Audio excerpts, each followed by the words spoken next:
Everyone, players can throw curveballs at game masters all the time, like splitting the party. And we work hard to just roll with those punches, but Savage Worlds actually adds some mechanics and the way the community works that help with that. There's a glint in the DM's eye.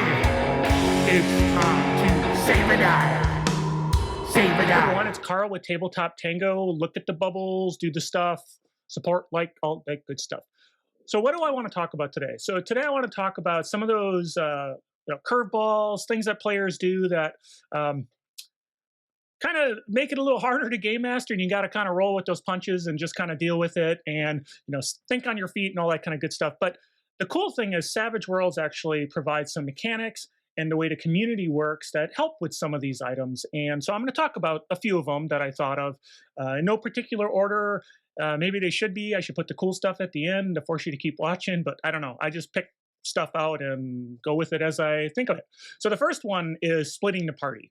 Now, in the classic old school D&D, and maybe even current D&D, everybody has sort of a specific role. You got that healer cleric, you've got the fighter McFighty, that's the guy in front tanking it. You got the wizard who's got some good spells, but is a little weak, and so he stays in the back and but everybody's got this kind of role that they play, and so you need this balanced party. And if you don't have all those party members available, it can be difficult and can cause problems. And that's where the original Don't Split the Party comes from, right? Because now you've got the wizard wandering down a corridor, and before you know it, he's being attacked by, at his lower level, a bunch of kobolds with no one to protect them, and no way for anyone else to get there because you're all split and going all over. And as we know in Scooby-Doo, that's also a problem when you split things. But anyway, so what the Savage Worlds do to make that a little easier for the game master to deal with. Now, I think we all have dealt with it, and we've done our work to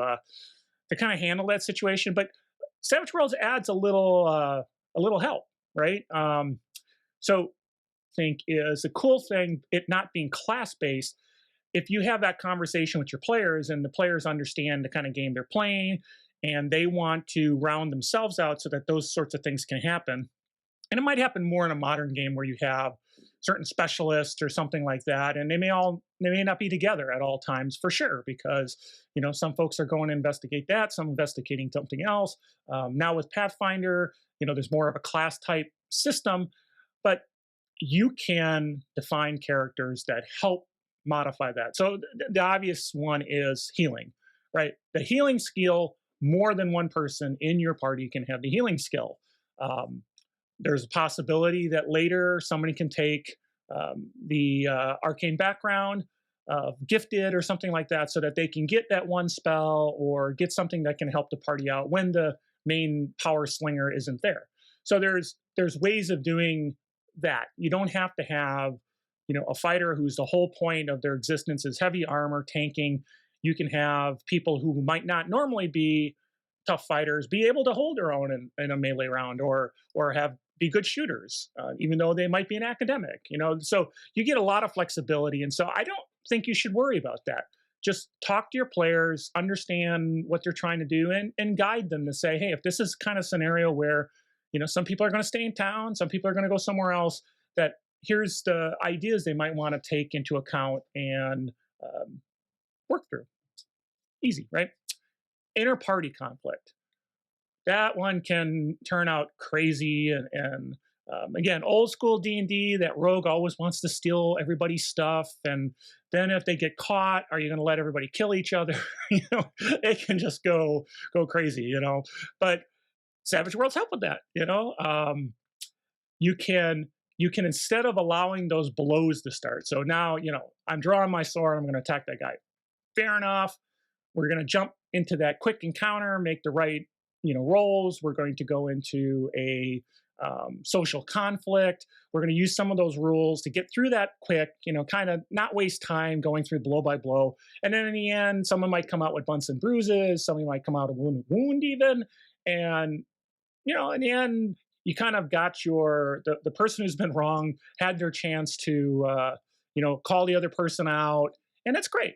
So it helps with taking that conflict and resolving it in game, in character, And again, you want to have that conversation with players and say, for me, I'm almost always trying to do games where people have a reason to work together and they're aligned close enough that there's not going to be a lot of conflict. But there always is, right? There's at some point somebody wants to go in a different direction.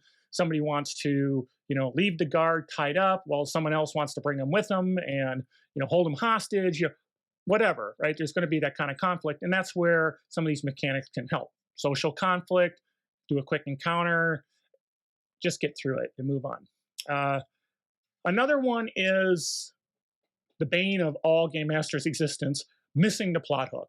There's a ton of game master advice as to how to make the plot hook obvious, how to motivate players to take the plot hook, how to even just have that conversation. Say, hey guys, this is what I've got planned for this evening. I need you to do that. But let's say you want to be a little looser and you want to give the players a chance to just kind of, if they don't take it and they wander off, that's great. You'll bring something else to them as you go. Now, you got to think on your feet now. And what's kind of cool is this more of a community thing. A lot of settings, they spend time doing Savage Tales, which are very short adventures that you can have in your back pocket that you can remember because they're small enough, short enough. There's even one-pagers, which are even shorter. And I find that quite a few now settings have adventure generators. And again, that's obviously not specific to just Savage Worlds, but a lot of settings in Savage Worlds do that. So a couple rolls of the dice, you get a what, a who, a where, a complication, whatever, and now you're good to go. And you can start running with that. And then we know that it's easy to get past stat blocks. So now you don't have to spend time going, okay, I'm going to try to pick a monster to fill this hole, and what's its CR rating, and are the players too tough for it, not tough? Who cares? We don't care about stat blocks. We can bring in a foe, bring in a creature, whatever, and just say, here's what it needs to do. And here's some simplicity things, if it's super tough, yeah, we're going to give it a D12 in strength. If it's super smart, we give it, whatever in smarts. Skills, is this, are they good at what they do? Okay, D6. Are they super at what they do? Okay, D8. Are they the best? D10, D12. You can very quickly put things together, and kind of, if let's say it's a wild card, you can even do edges, edges without edges, right? Just say what you need them to do. So if you want them to be able to attack if somebody misses, well, that's what they can do. It doesn't matter. It's called counterattack, and you have to go read the rules and say it only in these situations. They're not. This is a foe. They do what they need to do, and now you get something that maybe you can layer into that adventure generator, or you just got the Savage Tales you can take advantage of. So I really recommend in a setting, just have a couple of those Savage Tales in your back pocket in case players do wander off, and it'll save you some time trying to figure out things on the fly. But it's fun anyway to do things on the fly. So maybe you don't need them. It's cool. And then the last thing is, and I don't think this is a problem, but I love when players throw out crazy solutions, stuff that just might not work or is just totally off the beaten path. Like I had an adventure years ago where somebody ended up on the top of a dragon and it decided it didn't like that. So it went vertical, and it was going to now knock him off, thousands upon thousands of feet in the air, D6 damage per 10 feet, or in D&D, you're going to be toast. And he decided he was going to rip the wing off and saw through the wing. Now, you could just say no, right? That you have to do enough damage or whatever. Or in Savage Worlds, you can take advantage of things like dramatic tasks. Here is a complete and utter dramatic tasks. You need a number of tokens to survive this, and what you're trying to accomplish is saw off the swing. Well, first you got to stay on, then you got to get a hold of it, and then you got to cut through it, and you got to get tokens as you go along. So totally just right in line with that. So crazy solutions that you want to allow people to do, but it has some level of possibility of failure. Dramatic task is your friend. The classic rule of cool that everybody talks about, that then starts playing into Savage Worlds from a support and test rules and mechanics that are already there. So you don't have to say, well, they did. It's like, hey, I'm going to throw sand in this thing's face, and then I'm going to run around the back and knock it over, and all blah blah blah. Okay, great. Some systems you be going, well, I don't know, maybe it's a hit roll, but then you have to use the grapple rules. Maybe it's just purely a test. In Savage Worlds, you go, that's going to be a test based on your athletics versus your whatever. And if you succeed, they're going to be vulnerable or distracted depending on the way the success works or what have you. And then that allows other players to have an advantage. And so that crazy idea provides some help or to other players without having to go, well, that just doesn't make sense. So that's what I was thinking about just the other day.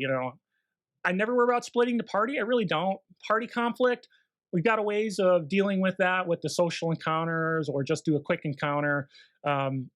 People just not taking the plot hook. It's more fun to just let them go and not try to constrain them. And then behind the scenes, you're rolling on the tables, or you're just picking out some some humans that you're just going to stat out real quick in the sense of D6, D8. What are they good at? What are they not? And then finally, if they're coming off with crazy solutions, those solutions can affect the opponent, and that's where tests and then those solutions helping you are support. If it's something that has a lot of,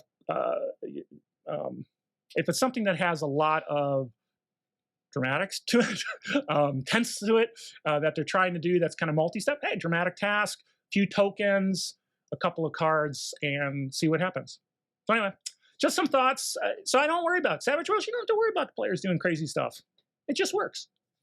So again, I'm Carl with Tabletop Tango. Look at the bubbles, do the stuff, and we appreciate you watching, and we'll catch you next time. One more bad roll, then it's time to go. There's a glint in the DM's eye. It's time to save a die. Save a die.